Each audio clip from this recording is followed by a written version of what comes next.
Okay, Des, that's not a problem. Thank you for that. Okay. Right. Well, thank you everybody for coming this morning. This webinar will be on budget setting, tips and tricks. So hopefully you've signed up for the right webinar. I'm going to be going through a PowerPoint slide in a moment. But if you've got any questions, there's a Q&A panel, which you should be able to see down the bottom of your screen. If you've got any questions, please do ask. And we'll get to hopefully a questions and answers session at the end this morning, after I've gone through the presentation. I'm just going to share that presentation with you so you can follow along.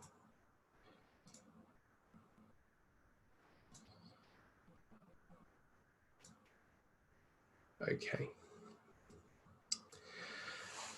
First of all, I just want to say thank you to everybody, not just for coming this morning, but I appreciate that a lot of you are putting in extra effort at the moment to do with obviously the reopening or phased reopening of the schools, and also with the amount of work that you've had to deal with while the schools have been closed. I say closed, obviously they've remained open for children, key workers and vulnerable children. And yeah, I just wanted to thank everybody for the extra effort that they've been putting in to make sure that everybody's kept safe and well during this time. So thank you. I just wanted to start off, just give a little bit of an introduction as to who I am and who Alan Patient & Co are. So my name's Chris, and I've been working with education establishments in accounting, my field, for the last 10 years, and been working with schools and academies for the last 5 years.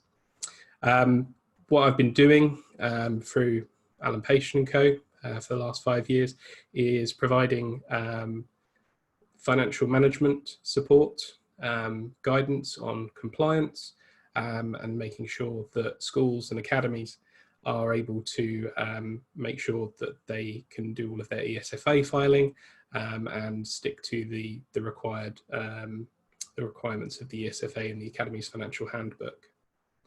Alan Patient & Co started off as a high street accountant, and like I say, we got into dealing with schools about 5 years ago now, and we've been growing that through helping maintain schools, single academies and multi-academy trusts. And just at the bottom of the slide, you can see that there's an email address. So if you've got any questions after the webinar that you didn't manage to think of during the webinar, then please feel free to email my colleague Karen, who'd be happy to pass those questions on to me, and we can get back to you as soon as possible. So first of all, I just wanted to kind of go through an outline of the budget setting process, which I'm sure most of you are in. Actually, before we do that, I just wanted to throw up a quick poll and just see if what setting it is that you're in, and also yeah, just so we can get an idea of who's in the webinar today. Excuse me a second, just trying to work out how I do that. Just 1 second. Right, I might need to stop sharing this. Ah, there we go. So, just launch that poll now. So it's multiple choice. If you let me know whether you're primary, secondary, all through, maintain, single academy or multi-academy trust, that'd be great. So I'll just throw that up for a few seconds. Okay.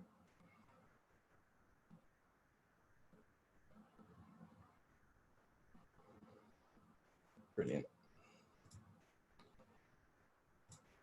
So most of you this morning are from primary multi-academy trusts. I can see a couple of secondaries in there, a couple of maintained all through, and single academy trust. So thank you for that. Okay, so budget setting process. So for those of you from maintained schools, you would have had to set your budget for 2021 already. This would have been submitted to the local authority probably sometime back in April. I believe that for the most part it was due by the end of March, but with everything that was going on, I think some local authorities were a bit more lenient than normal this year, which was more than helpful. For those of you in academies, so single academies or multi-academy trusts, your budget setting process will hopefully be underway by now, and that your 2021 budget will be covering the 1st September to the 31st of August next year. And with that, the academy budgets are due for submission to the ESFA in the form of the BFR 3Y by the 31st of July. At the moment, the DFE and the ESFA haven't announced any amendments to that. It goes live from the 23rd of June this year, whereby you'll be able to submit your budget and 3-year forecast on the usual IDAM submission. I did see yesterday and this morning that the ESFA have cancelled the submission for further education to the end of March, and that is kind of coinciding with what they've already done with regards to the BFRO for academies, that they cancelled the requirement to submit the figures to the end of March 2020. I don't see them necessarily cancelling the BFR 3Y this year, just because they're going to need something at some point for them to be able to actually complete their year-end accounts as a government agency. But I can't tell you for certain at the moment. So it is a case of probably looking out for the SFA updates that we get every week on a Wednesday normally, and seeing whether anything comes through. Obviously, for the schools and trusts that we're working with, obviously if anything comes through, then we'll obviously let you know. And so the BFR 3Y needs to be approved by the Board of Trustees. Obviously, if you're a single academy, that might be what you could still call the Board of Governors. And that will normally go through the process of being, first of all, scrutinised by a finance committee. I've heard it being called Resources Committee, Finance and Audit. And so that will be scrutinised by those members first before it's recommended to the Board of Trustees. So one of the first things I wanted to talk about this morning was that the main point of this going through a process of being scrutinised by a finance committee and ultimately as well the Board of Governors or the Board of Trustees is that they have a duty to challenge the assumptions that have been made around budget setting. So those assumptions, which you're thinking, well, maybe I don't make any assumptions, I can assure you that you do make assumptions, and that those will be need to be challenged by governors and trustees. That can be anything from how much you're looking to increase a certain budget by inflationary amounts, or it could be a case of the activities that you're actually looking to do next year. So it's a case of obviously those plans will have amounts associated to them, which you'll then put in the budget. Obviously, if you're used to ICFP, then that's part of that, essentially, that you're looking to match those costs to the plans, to the educational outcomes of the school or the trust. And therefore, you're going to need to come up with the reason why it is that you're making those assumptions. So it could be a case of that you are a finance officer, you could be a CFO, or even the CEO of the trust, but you're going to need to make sure that those assumptions that have been made are ones that can be explained and justified to governors and trustees. So it's a case of making sure that any time that you put something on a piece of paper or in part of your plans, that you're actually with that including what those assumptions are. And then, like I say, being able to justify those to the governors. As much as obviously they have the requirement, you also have the requirement as well. So what kind of evidence would you want to have with that? Well, as I said before, it's a case of you might assume that there's, say, a percentage increase in certain budget lines. How is it that you've come up with those assumptions? How is it that you've come up with that percentage? And what you want to make sure is that you're actually increasing that amount by an appropriate amount. So what we wouldn't necessarily do, unless you know otherwise, is say, well, we're expecting that budget to increase by 10%, when actually there's no real change in what's actually being spent there. It's just, well, that's how much we expect those costs to go up by. Generally, you would look to do that around kind of the inflation amount, which at the moment sits at about 2%, if not less, due to the current economic climate. And actually, to give you a better example of what an assumption is that you would make, I just want to throw up another quick poll for you quickly. So I'll put that on the screen, but I'll also throw it up for you to answer. Just 1 second. So this is asking essentially, so the cost of living increase for teaching staff. So we knew last year that was 2.75%. And that got announced, unfortunately, just before the summer break, if not just after the beginning of it. And that's obviously something that we need to have prepared so that we can put a budget together for next year, to make sure that, again, like I say, it's scrutinised by a finance committee of some sort, and then by the governors and trustees. So thank you for your votes there. So I could see, I'll just share those results with you. So I could see there that for the most part, everybody is assuming a 3% cost of living increase for teaching staff. And then 2% scores quite high on there as well. So that should hopefully give you an idea as to what everybody else is assuming. But like I say, that's a perfect example of an assumption that you would make. And it's something that you would need to bear in mind when you're presenting this to governors and trustees, what it is that you've actually increased it by. Obviously, if you knew it beforehand, that's fantastic. But I can't remember the last few years, at least, where that announcement has been made beforehand. Even with obviously the government kind of saying how much they think it should be. Obviously, that needs to go through a process of being agreed by all. So yeah, as you can see there, 3%. That seems to be the most popular assumption, and actually that's the assumption that for the budget setting that I'm doing with schools and trusts at the moment, is what we're going with. So once you've prepared all of your assumptions and the evidence to back that up, you're going to also want to have different scenarios whereby obviously you've got different circumstances played out, and it's a case of by doing that, you can actually look to increase or decrease certain costs or income based on likely outcomes.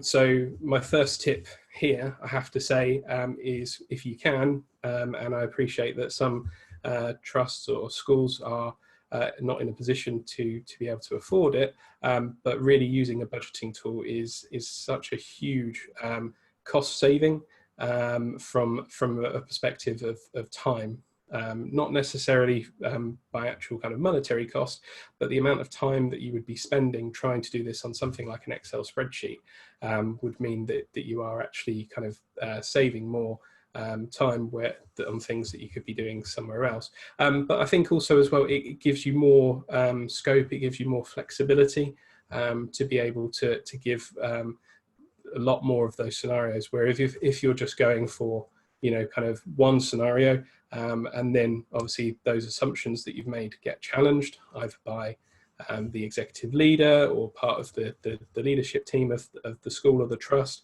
then it can be more time consuming, more labor intensive to actually bring about those changes. Whereas if you're using a budgeting tool, you can have a master template or a master scenario.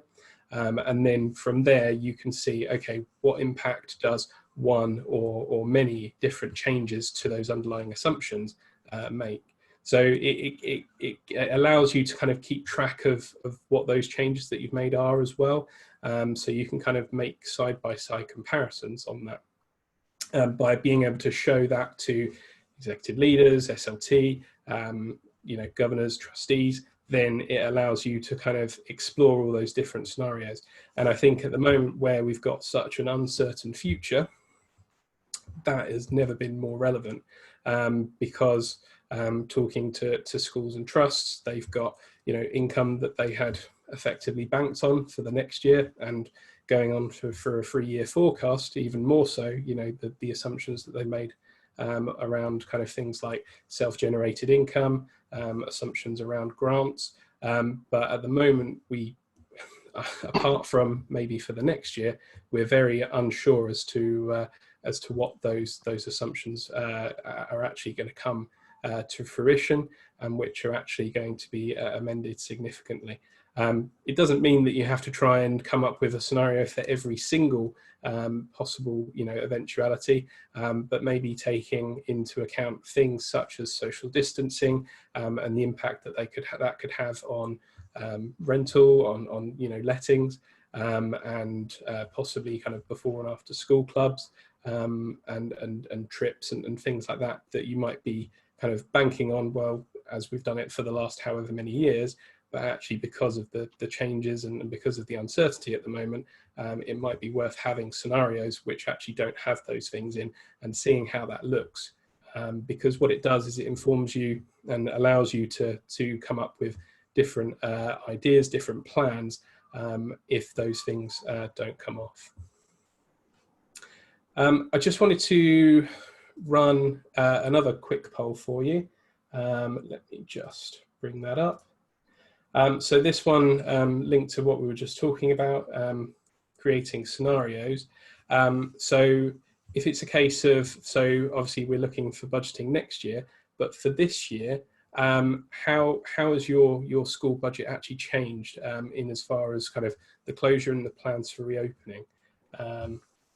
Just launch that up now, hopefully, yep, you can see that. So yeah, whether it's not changed, you've increased expenditure, reduced income, reduced expenditure, or increased income. That might be one or more of those. So answer as many as you feel is relevant. Okay, I think everybody's answered. So yeah, vast majority of you, as I kind of mentioned before, as I would have expected, is reduced income. I would imagine that's going to be, as I said before, around the reduction in lettings and the reduction in club income as well. So it's obviously having an impact on everybody. The school closure, I appreciate that, but obviously it kind of highlights that obviously that it's better to have an idea as to, okay, well, if we don't get any lettings next year, for example, how is that going to impact the budget? And then you can obviously talk to leaders, executive leaders, your CFO, etc., about kind of plans and ways and means to cope with that eventuality. Obviously, hopefully, and I really do hope that everybody, every school, every trust is able to resume some sense of normality from September. But obviously having those different scenarios as a just in case could prove actually quite powerful when you're presenting this to governors and trustees. So thank you for that. So the next section, I just wanted to talk about the different pitfalls, of which unfortunately there are many. But hopefully some of these tips you'll be able to take on board for this year, but also looking forward to next year's budget setting as well, that hopefully you can incorporate some of these. So first of all, I think one of the biggest pitfalls is not having a timetable in mind. So I'd say it's absolutely paramount that you do have a timetable. Obviously, it would be ideal if you're able to actually build in some amount of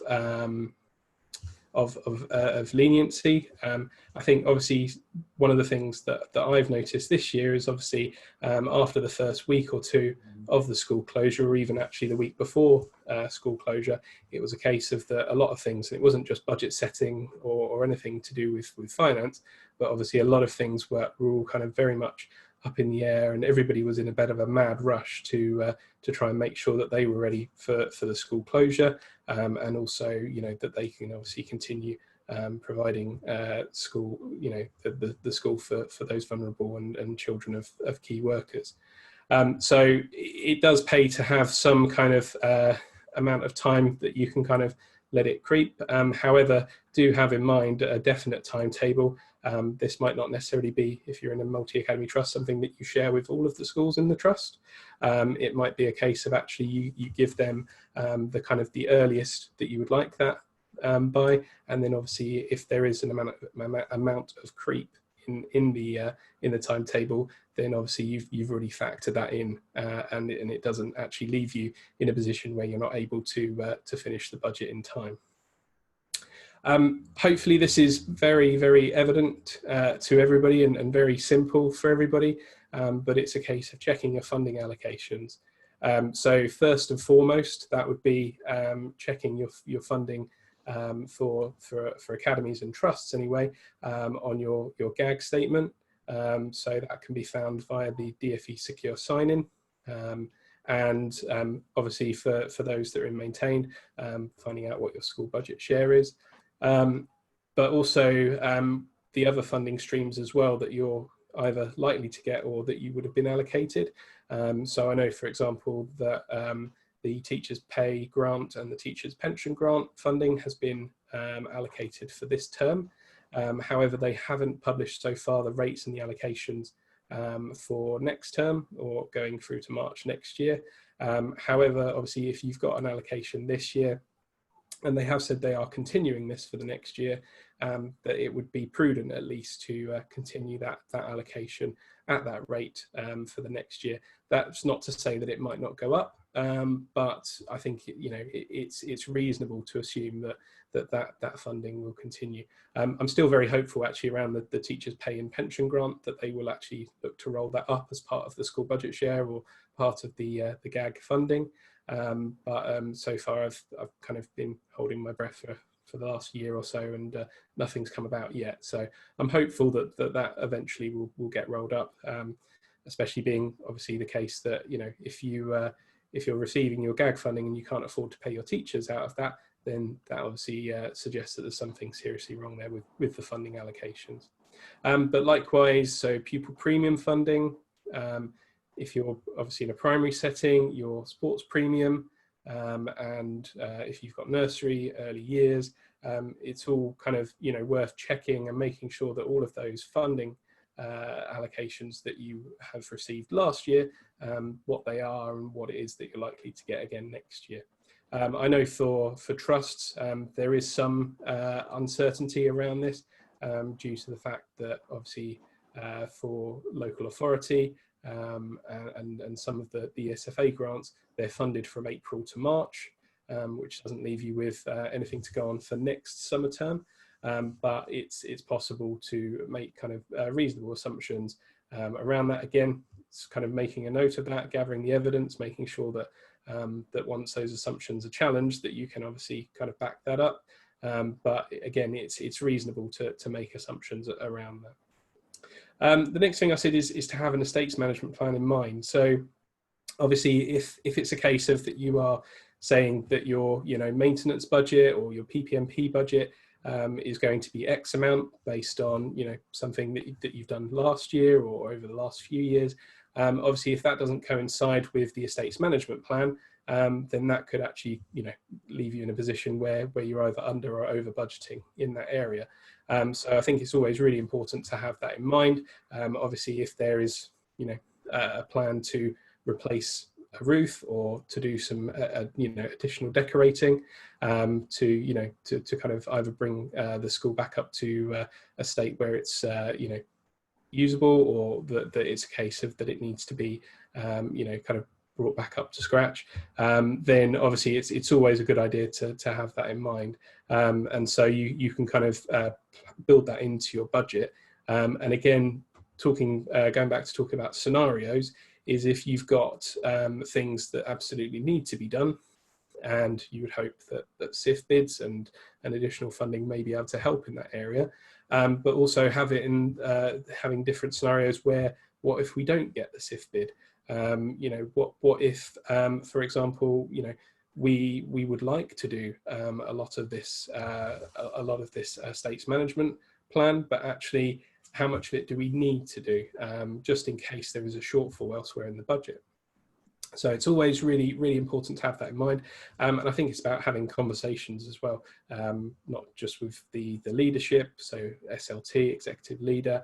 Obviously, if you've got somebody in estates and facilities, then having conversation with them about what their plans are for the next year, 2 and 3 years.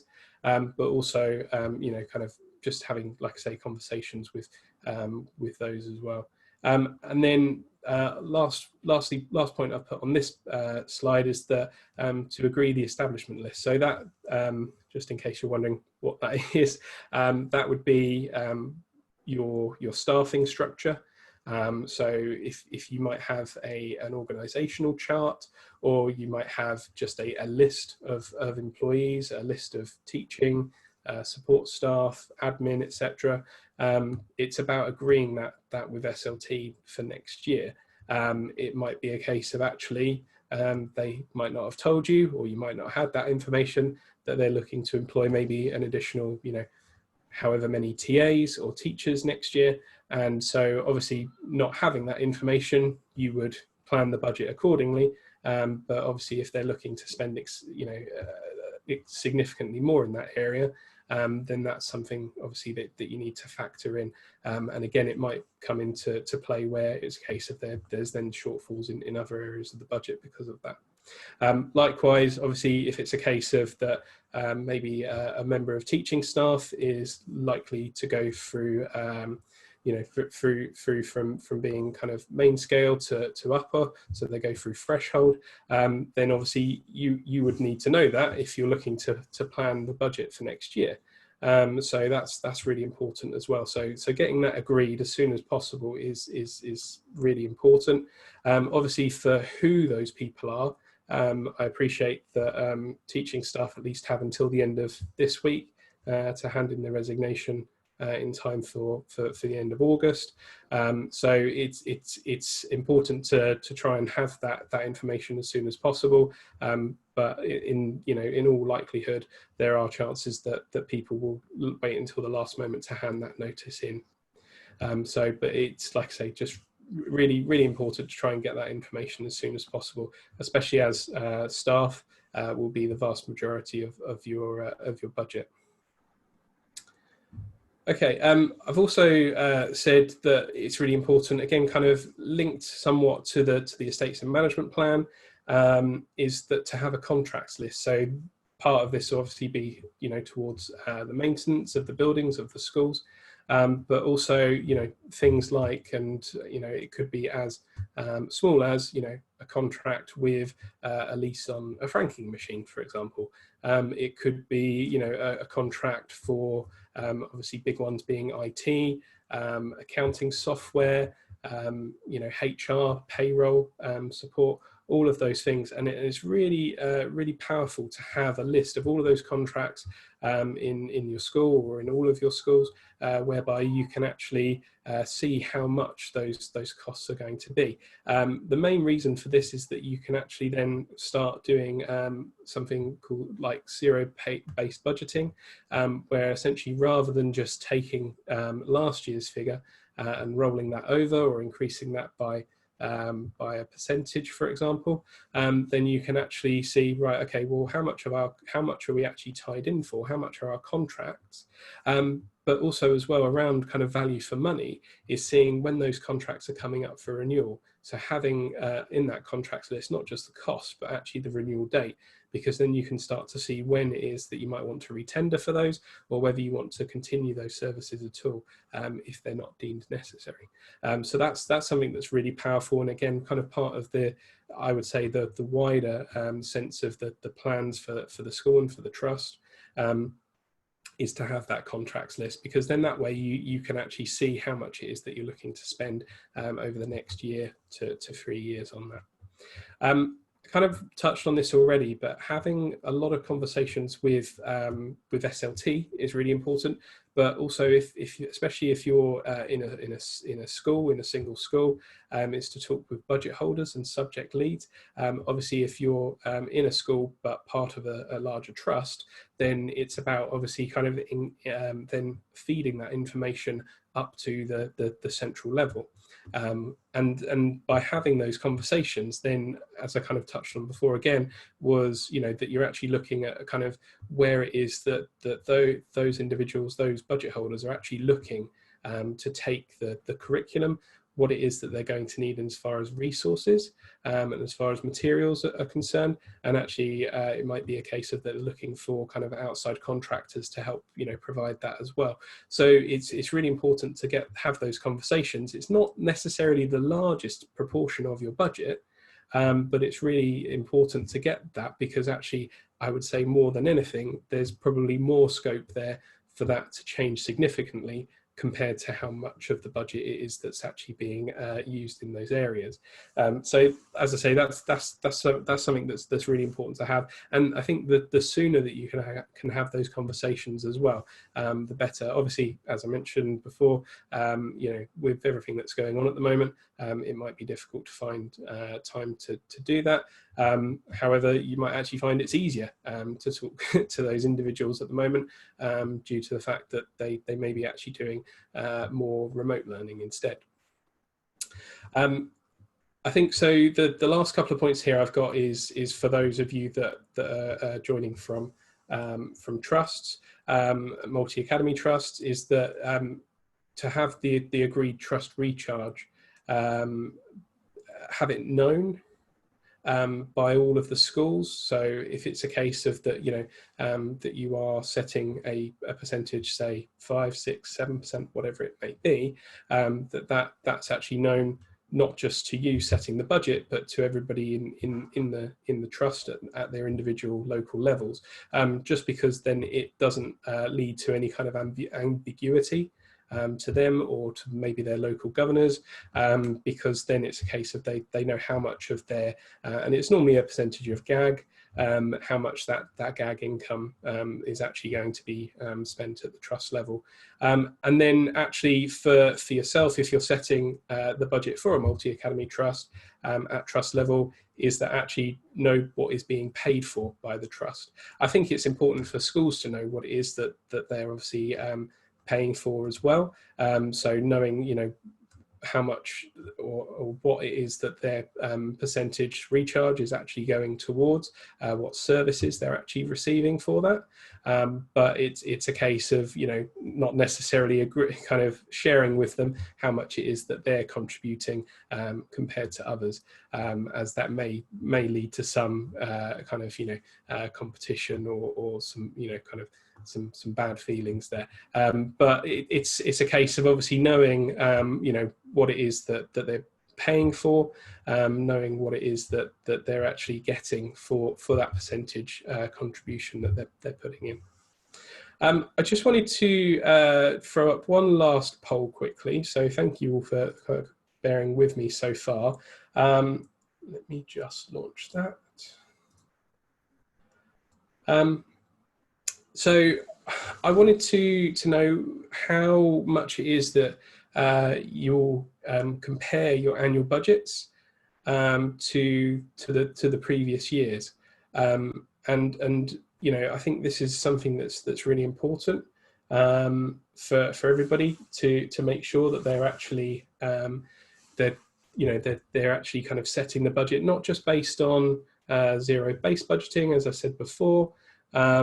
Or that it's a case of that you're just kind of having conversations and getting ideas from individuals as to how much, but also seeing trends in the information, financial information, over the last so many years. And I'd say normally kind of 3 years, 2 to 3 years is a good kind of indication.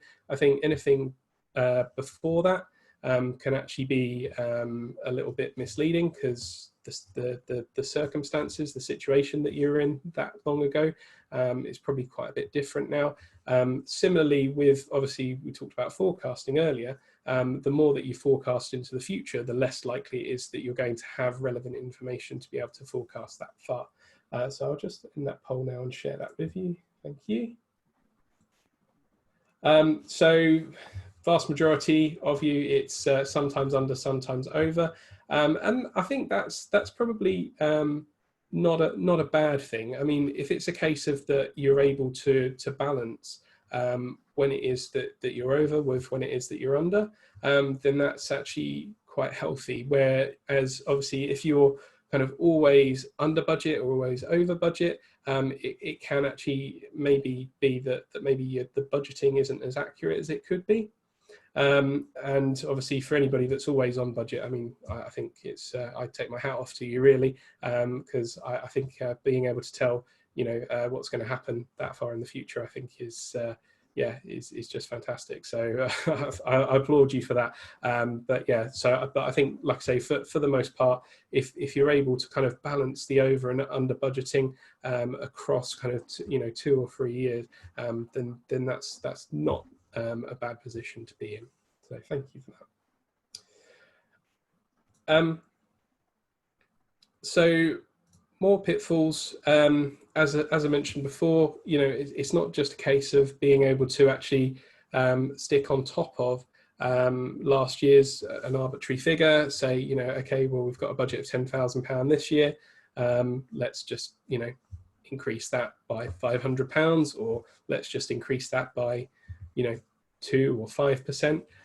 It's a case of, obviously, for the most part, what you want to do is actually be, kind of drilling into or digging into those figures to make sure that you're able to actually, kind of, first of all, be able to kind of, provide the evidence for the assumptions that you've made around these budgets, but also to kind of, show that there is actually some kind of method in there. And I know that can be difficult to do. It's probably more time consuming, but I think on the whole, it generally gives you a far more accurate and more realistic budget.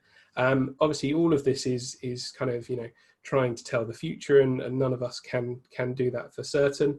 And certain budgets will just actually be an inflationary increase, such as, for example, it could be, your rates figure.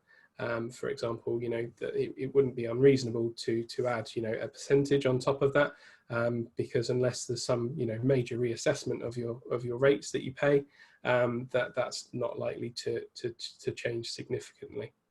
So it's about being mindful of what budgets can have those figures, kind of be increased for, say, inflationary purposes, and which of those can't or shouldn't be, because actually there's far more information that's required to actually give an accurate budget in those areas.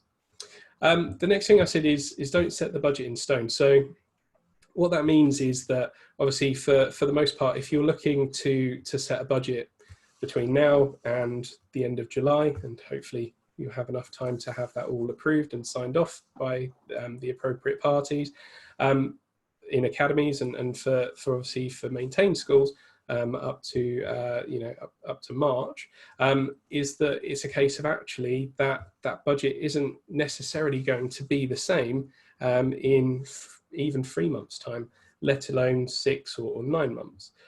So my advice would be is that, obviously, set the best budget you possibly can now, because it will give you a really good kind of foundation for obviously kind of looking at the budget and changing those budgets going forward. But also at the same time, do be mindful of also being flexible with those budgets if you can be. So what that means is obviously one thing would be environments, which I'm sure everybody's used to doing. So if it's a case of that actually, a decision is made in one area, and it's a case of that either means that you're going to be ending up spending more or less in that area, then obviously that money can be divided elsewhere. Likewise, if a decision's made where actually you're spending, significantly more in other areas, then obviously being able to via those funds into that area. But also as well, I tend to find with budgets is that actually you might want to say at a certain point in the year that you're actually just going to have a look and see what it is that you're actually more likely to get in this way as far as income, and what it is that you're more likely to spend out, and actually look at resetting that budget. So the example of that and the point below actually on this slide is that actually you don't necessarily know what your reserves, what your carry forward is going to be for the current year when you set next year's budget. So it might be a case of actually you've got everything built into the budget that you think, okay, well, this is exactly as I want it. And then you get to the end of the year and actually your reserves mean that you could end up being able to spend more next year. And there may be decisions that you need to make in order to spend those reserves. But you wouldn't necessarily set that as part of this year's budget, because without some amount of foresight, you wouldn't necessarily know where it is that your reserves are going to end up. So it may be an idea to actually look at this in the autumn term after you've been through audit and you know that you've actually got kind of a certain amount of reserves, or actually it might be a case of that you've got a deficit and you need to try and recoup some of that money in next year's budget. It's important to then kind of maybe look at that and see about resetting the budget, rather than actually, like I say, setting it in stone and just saying, well, there's nothing we can do about it, because actually you could end up with either a significant surplus or a significant deficit in your reserves, and that is obviously something that's not an ideal situation. And lastly, I think it's kind of a bit of a tongue-in-cheek kind of point for me, at least, is not to forget about maternity leave. So obviously we, up to kind of recently, we wouldn't have been able to predict that far in the future as to who it is that's going to be going on maternity.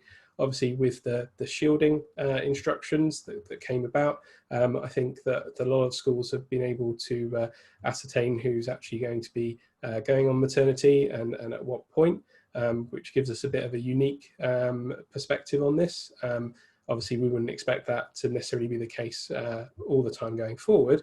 But obviously, if it's a case of that you are in a school where there is a high level of maternity leave, or that actually about maternity leave that is coming up, is not to forget that you're not necessarily committing to paying all of their salary while they're on maternity. And for the most part, staff will give you an indication as to how long it may be that they're on maternity leave. And obviously we can plan for the most prudent course of that. And then obviously kind of build that in. Again, it kind of goes back to what I was saying earlier. A lot of budgeting tools will actually help you kind of build that into the scenarios that you've got. I'm not necessarily saying that you should have a scenario where everybody is on maternity versus nobody's on maternity, but it's a case of obviously where you do know that staff are going to go on maternity leave, that you can actually build those amounts that you'll be able to claim back against that. So that concludes the slides for this morning. I just wanted to open this up for questions. So if anybody's got any questions at the moment, there's a Q&A box, which hopefully everybody's able to see. Great, I can see that there's some questions coming in now, so I'll try and answer those, and hopefully this will be helpful for everybody. So first question I've got is, what assumptions are people making around support staff and teachers' pay increases and GAG increases in years 2 and 3? So that's a really good point. That's a really good question. So I think it's a case of, for me, what I would do is actually look to see, well, what is it that we're looking to, what increase are we getting between this year and next year? and then either continuing that increase, or it's a case of actually that we're actually looking to maybe kind of increase or decrease that compared to the current year. But for me personally, it's about seeing what the increase or decrease is this year, and then continuing that on. So for support staff and teaching staff, for support staff, I think that obviously they've been through a 3-year program where they've had a 2% increase year on year. And it's a case of that for the most part, I would be looking to continue that on. I don't know if obviously that is the same for everybody. I'll just have a look. I've got the chat up here at the moment.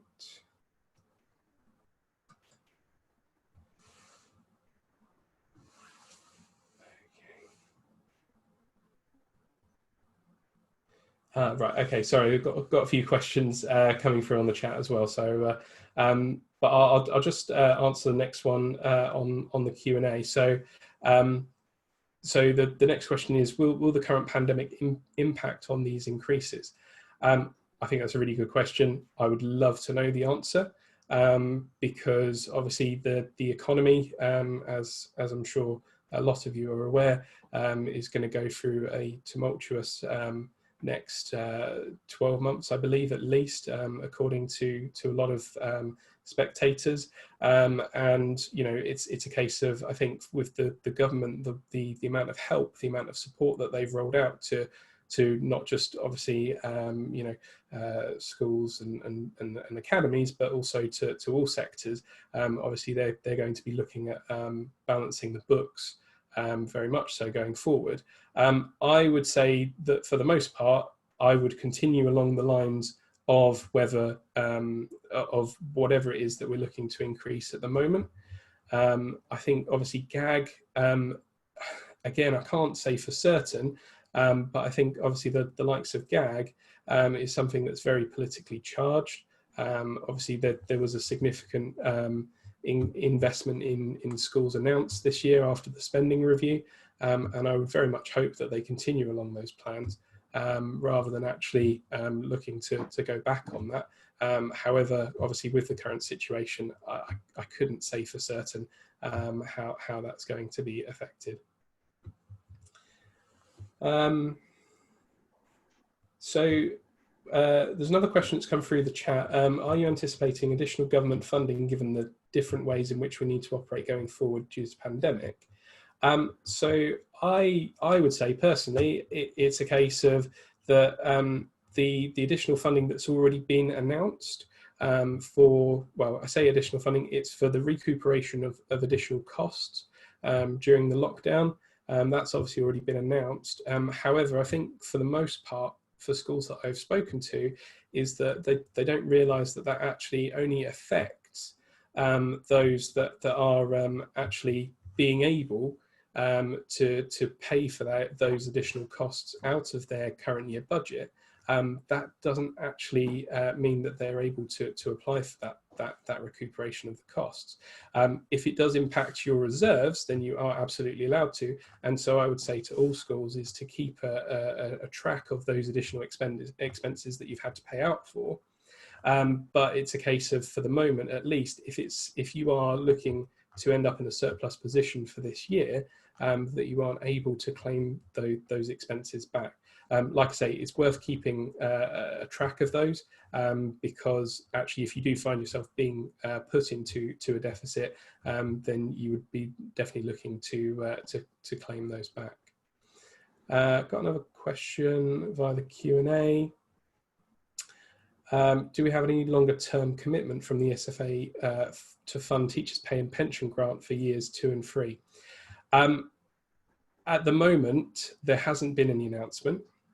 So the commitment so far, I believe actually it only goes as far as March next year. Now, they have always continued to do this for the summer term for academies, just because obviously it coincides with their financial year end and to do with the academic year.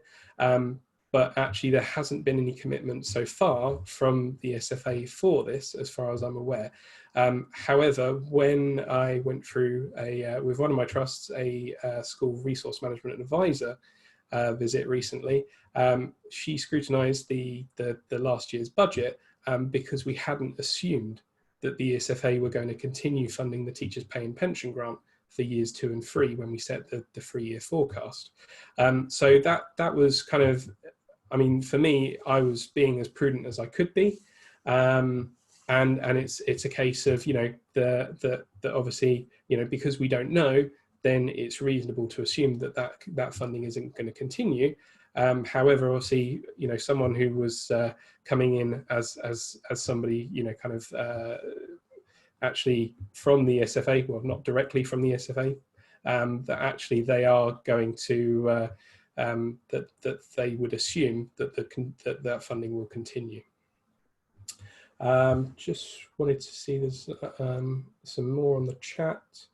What do you think the implications are for availability of teaching staff, given that some may choose to leave the profession due to pandemic, and also training courses for new teachers are going to be problematic when the university and SCIP providers start new courses in the autumn?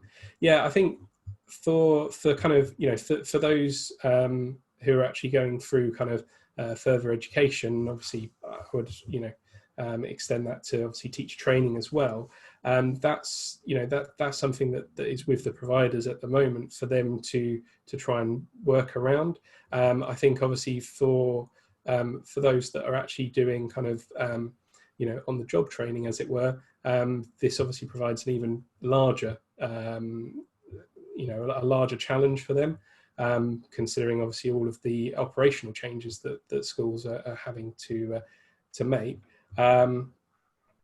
So, but as far as yeah, as far as the availability of teaching staff, I'm kind of in two minds on this one, and sorry for not necessarily being able to give a kind of you know, one answer, as it were. But I think there's possibly, you know, the I think a lot of teachers may not feel safe at the moment. And obviously, I think a lot of the unions have kind of made that kind of verbal to everybody. But it's a case of, I think that the flip side is that, you know, I think for a lot of individuals out there, and you would hope the right types of individuals, is that actually throughout the pandemic, that teachers have been paid full pay, that they have been in a secure job, and it may be a case of actually that does increase the likelihood that people do go into teaching. I mean, that's you know, hopeful maybe of me, maybe, you know, naively, but that could be a possibility there. There's another question on the Q&A, so I'm just going to take a drink. So SIF funding, do you think the SIF round, sorry, for either this year or future years will be adversely impacted by COVID-19? I think there's every possibility that it could be, to be honest. I mean, you know, again, I'd love to be hopeful and say that no, it isn't. But I think obviously the economic impact of the coronavirus has only really kind of started. I mean, I know that obviously it's considerable already, but I think obviously we're not necessarily going to know more until further down the line on this. But I think obviously for SIF rounds this year, I would hope that they wouldn't necessarily do that. But I think obviously one thing that they had already done, was that they changed the criteria from last year to make it harder for those schools and academies that are actually looking for SIF bids to actually receive the funding.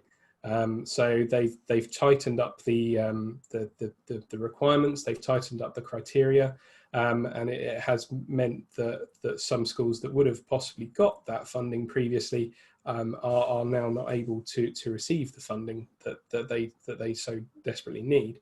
There is a possibility. I mean, I would hope that because of the strengthening, or at least, sorry, the tightening of the restrictions, the tightening of the criteria, that they wouldn't necessarily go further. But I believe that obviously, you know, the government is going to be looking at pots of money, whereby if it is possible for them to claw that money back, that they would be looking to do so. I'm not saying they're going to be clawing that back from schools directly. I'm just saying that there's a possibility that they could, you know, actually reduce the funding there.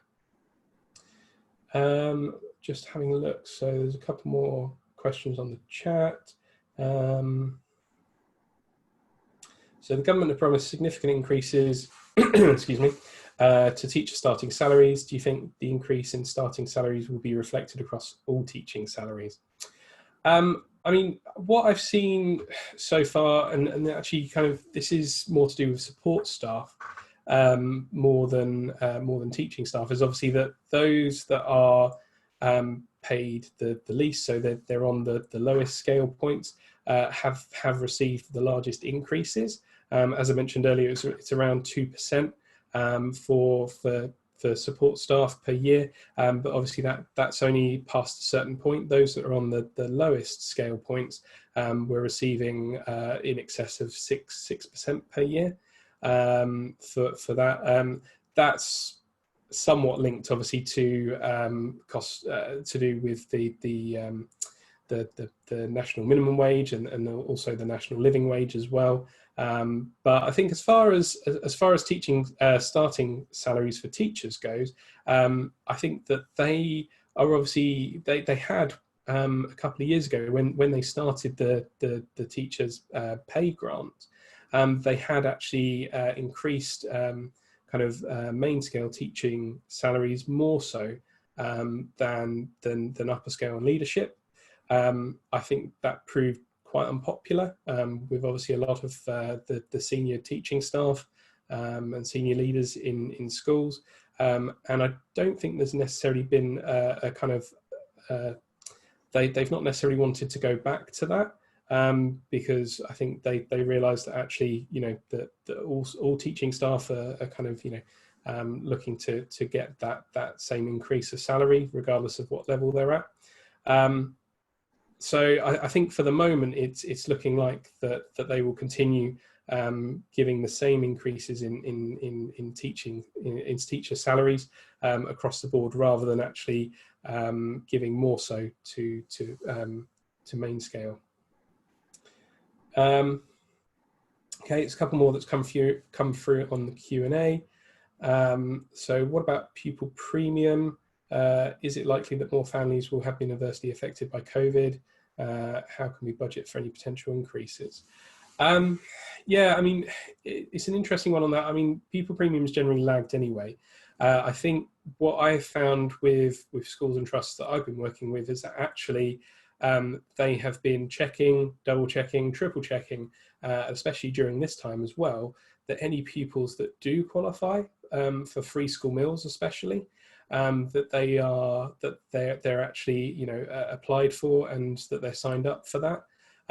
Obviously, there's you know, part of it is to do with the funding and the pupil premium that the schools receive for those pupils, but obviously the flip side being, and I think the government's main kind of focus has been, is actually if free school meals are you know, available for those children, then they should be absolutely receiving them, because yeah, I think for some of those that are obviously in dire need, you know, to receive free meals or vouchers, as has been the case during the lockdown, has been absolutely vital. So I think, yeah, it's a case of you know, if there isn't already a program of doing so, and I'm sure that there is, of you know, making sure that everybody, all parents are applying for pupil premium, for free school meals, that they should be, and yeah, I'm sure that's already in place. But as far as kind of planning ahead for that,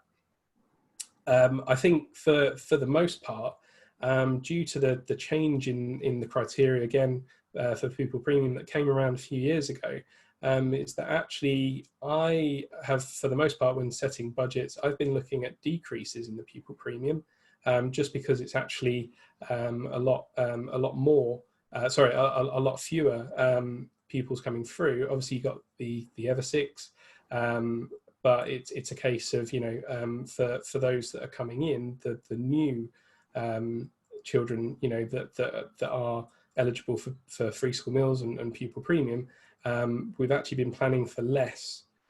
So any kind of either reversal on that or any increase, I'm sure would be incredibly welcomed. But I couldn't tell you for certain what that's going to look like and by how much. We're coming up to, well, we've just gone over an hour actually. So I can see there's a couple more points on the chat. Hopefully you're all more or less still with me. Yeah, I can see that most of you are. So I'll just go into those, see if there's anything I can answer there, and then obviously we'll bring it to a close. But yeah, the government. Sorry, there was just one more. Sorry. Okay, yeah. So that was just coming back on a previous point. Yeah, and that's the thing, is that I think that a lot of so this was coming back on the previous point about I think it was to do with availability of teaching staff. Yeah, that's right. Yes, and I think that you're right to raise that point there. So it's a case of that teachers don't feel confident, but we need to reassure them that they have all the necessary systems and procedures in place. Yeah, absolutely. And I think everybody that's going, you know, that is kind of in schools at the moment is doing a fantastic job in making sure that as much as possible that they're making schools a safe environment. Not just for the pupils, but for the staff as well, because you know, where are you, you know, if you've got a school without staff, and I think obviously it's fallen to you know, those members who are either in finance or in an administrative role to kind of assist in that, and I think everybody's doing, you know, just a fantastic job to get that ready. For the most part, schools that I've spoken to so far are coming back in some kind of primary schools, sorry, coming back in some kind of phased form next week. So it might be a case of that they actually only have a day or two where pupils are actually going to be on site in, you know, reception year 1 and year 6. And for secondary schools, the guidance now been released around what numbers and how many pupils they're expecting of year 10s to return. So I believe that's in the area of 25% of a year group at a time. So yeah, and you know, there's been a lot of obviously discussions with the likes of unions to make sure that all of their concerns are addressed. And hopefully that will give some assurance to staff members that everybody is you know, being looked after as much as possible. Okay, so I've got a few questions on here which I haven't managed to answer yet. I'm happy to do that, but I appreciate, obviously we're now well over the hour, so I'll go through those, and if you've got anything else, then please, hopefully you can see the slide. Please do email my colleague Karen, and she'll be able to pass those on to me. Okay. Right, okay, so question coming through, as a Matt, do we have to follow the National Pay Award suggestions? The answer to that is no. So, however, I will add a caveat in there, that actually you do need to follow your pay policy. And for academies, single academies, multi-academy trusts, for a lot of those that I've dealt with over the last few years, a lot of them do actually adopt either the National Pay Award or their local authorities paying conditions. So as a matter, no, you don't have to. However, that would be a requirement for you to actually change your pay policy. That would need to obviously be approved by trustees. And I would say it's a good idea, if you're going to do that, is to maybe look at involving the unions as well, to make sure that obviously you're not going to land yourself in with a lot of complaints. However, it's a case of, I know that some academies like to actually pay more than is the National Pay Award suggestions, just because they find that actually that helps with recruitment and retention. But it isn't a necessity to pay those National Pay Award suggestions. But yeah, you do need to make sure that your pay policy is following or does follow what it says in the policy. Sorry. Okay, so just one last point. So social distancing will be in place for foreseeable future. I think, yeah, that's the right assumption to have.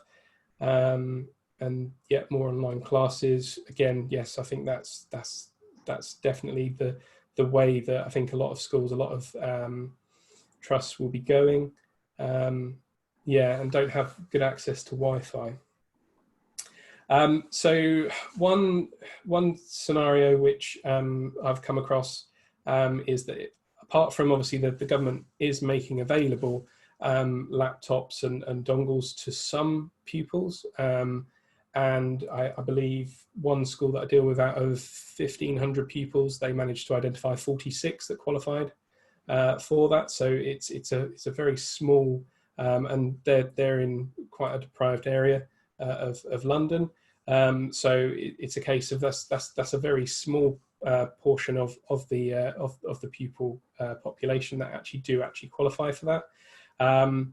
But yes, I think it's a case of otherwise they are actually looking to divert a lot of their educational supplies budgets going forward to providing more IT. So they're a secondary school.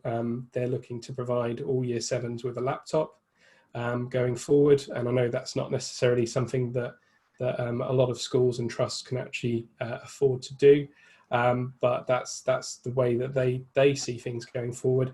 And for the most part, they're kind of making those savings from classroom resources. In their case, being a secondary school, kind of practical lessons, which were only kind of limited to demonstrations by staff now. And they're also looking to provide pupils with dongles as well. They've obviously had to go through making sure that they aren't being used for anything except for their purpose. They've managed to find somebody who will provide them with essentially a lock on that, so that they can only use educational resources online for that. And actually, a lot of educational resources are saying that they aren't actually they're providing that data free of charge. So if they're being provided with a dongle, that their data usage isn't actually being used up by accessing those websites. So there does seem to be kind of ways and means, but I think obviously if you're looking at kind of considerably changing that, that you need to obviously have that discussion with SLT, with senior leaders, with budget holders, and just see really what it is that they're looking to plan for going forward. I think that's everything, and so I just want to say a big thank you to everybody this morning who joined us. We are looking to put on some more webinars in future. I know that Alan himself, for example, is looking to put on one for commercial businesses, how to deal with the new norm, as it were, that now faces a lot of businesses. If that's obviously no interest to you, we're also looking to do more to do with schools and schools' finances as well. So if